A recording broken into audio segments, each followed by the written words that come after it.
jadi anak-anak yang manis. Betul? Betul? Iya, semangat, gembira-gembira karena ini hari ulang tahunnya Della dan Kevin ya. Jadi kita dasari dengan satu cerita pada kesempatan yang penuh kegembiraan di Rabu Gembira di hari ulang tahun Della dan Kevin. Judul ceritanya, dengar, siapa tahu sebentar ada surprise ya, tanya lalu jawab benar dapat hadiah.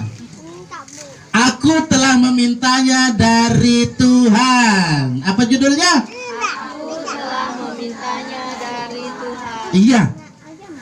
Cerita ini diambil dalam 1 Samuel pasal 1 ayat 9 sampai pasal ayat 28. Kemudian di 1 Samuel pasal 2 ayat 11 sampai ayat 28.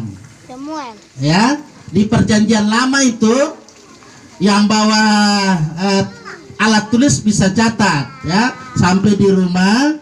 Kalau sekarang mau baca cukup panjang. Nanti hujan nanti kemarin kita bingung ya. Tapi percayalah bahwa kita akan mendengar satu cerita Alkitab dalam 1 Samuel pasal 1 ayat 9 sampai 28 dan 1 Samuel pasal 2 ayat 11 sampai 28. Judulnya adalah Aku telah memintanya daripada Tuhan. Anak-anak,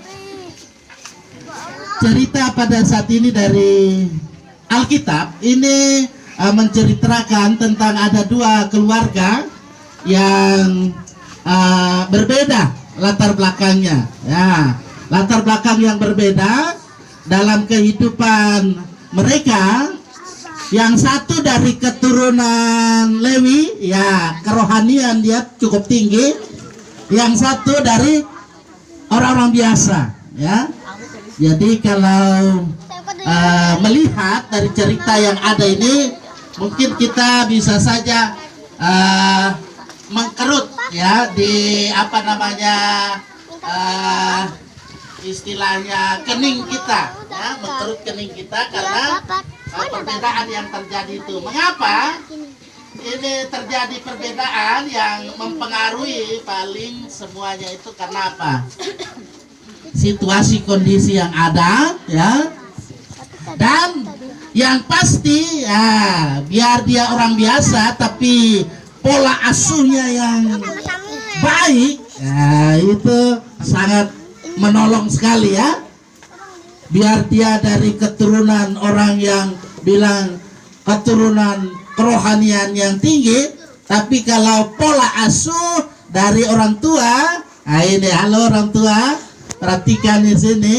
Jadi pola asuh dari kita sebagai orang tua itu sangat penting ketika mengasuh anak-anak kita.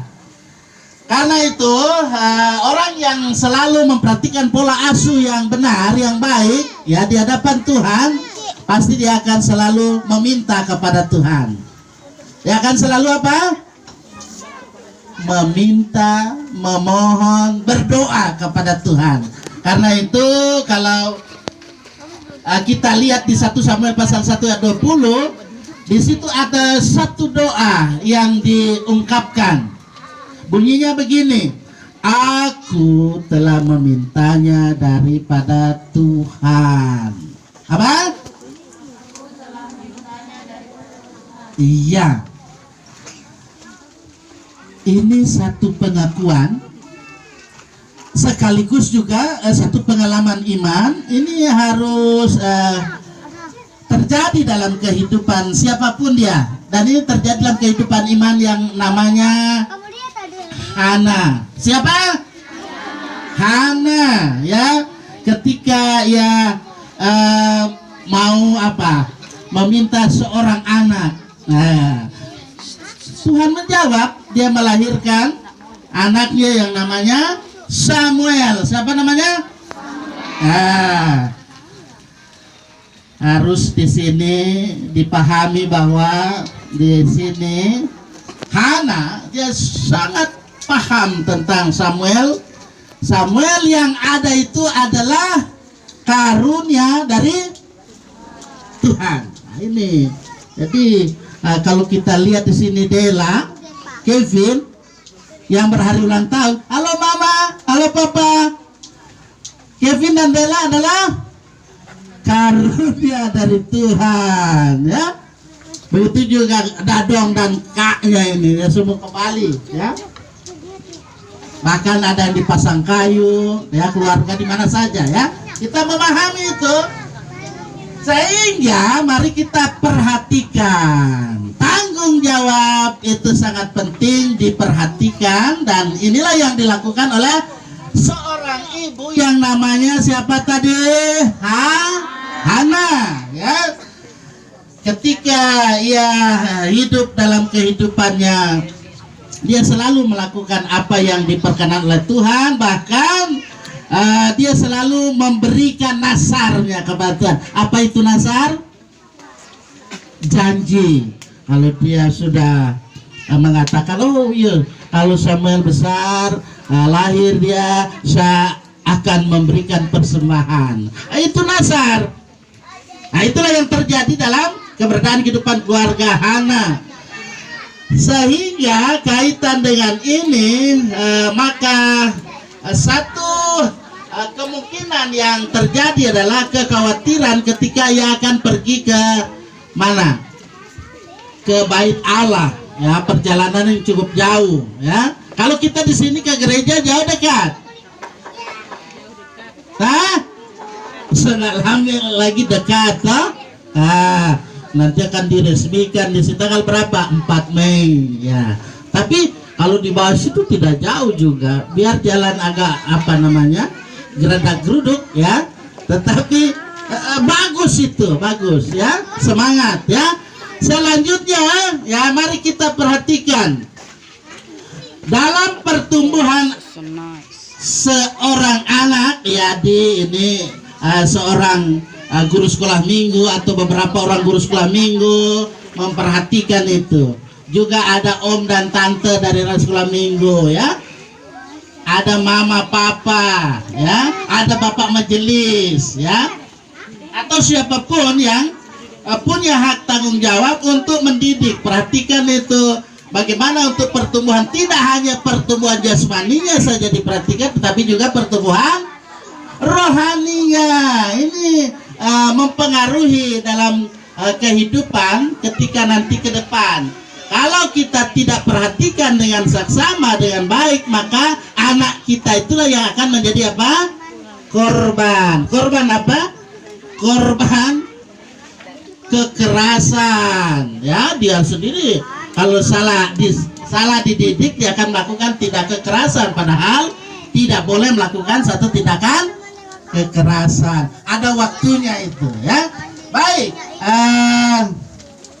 anak-anak sekolah minggu, guru sekolah minggu, juga ada bapak majelis di sini, ya. Papa, mama, Kevin dan Dela, bahkan semua yang ada saat ini, ya. Mari kita lihat kemungkinan yang terjadi dalam keberadaan kehidupan ini. Yang pasti Imam Eli, ya, dia bersikap seperti Hana, ya. Siapa dia? Ada di sini yang nama Eli. Nah, ini namanya bagus ini. Jadi kalau ini imam dia ini, tapi bukan, kalau di sini ada yang nama Eli, bukan Eli ini, ya, tapi Imam Eli. Ada? Ada, ya. Jadi ini harus belajar dari Imam Eli, ya. Perhatikan di sini Imam Eli, dia bersikap seperti siapa tadi? Hana.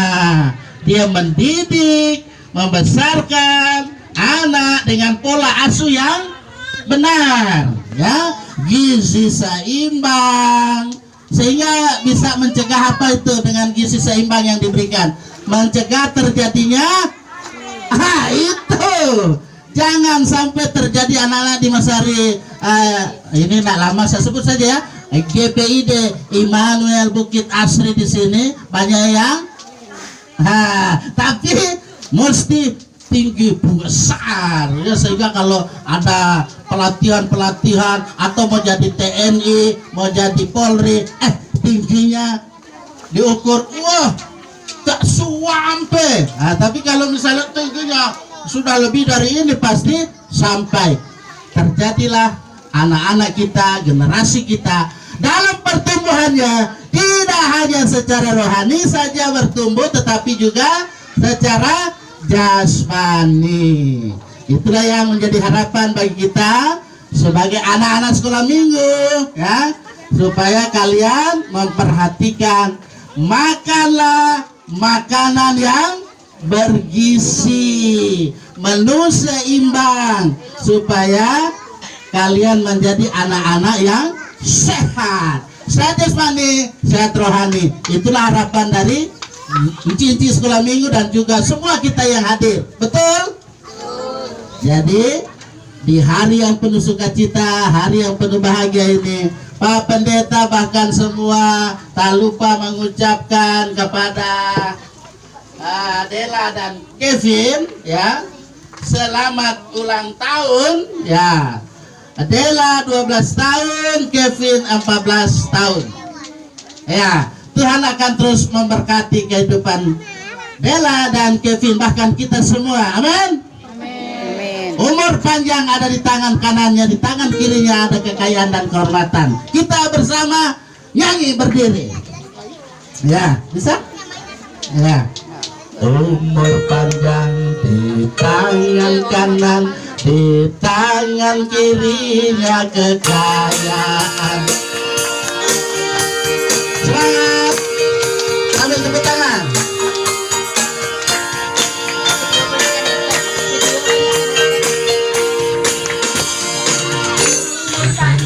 Di tangan kanan, di tangan kirinya kekayaan dan kehormatan. Tuhan berkati. Sekali lagi semangat. Umur panjang di tangan kanan, di tangan kirinya kekayaan dan kehormatan. Tuhan berkati. Semua ucapkan selamat ulang tahun Kevin dan Dela. Tuhan memberkatimu semua. Selamat ulang tahun Kevin dan Dela. Tuhan Yesus memberkati. Shalom. Silakan duduk.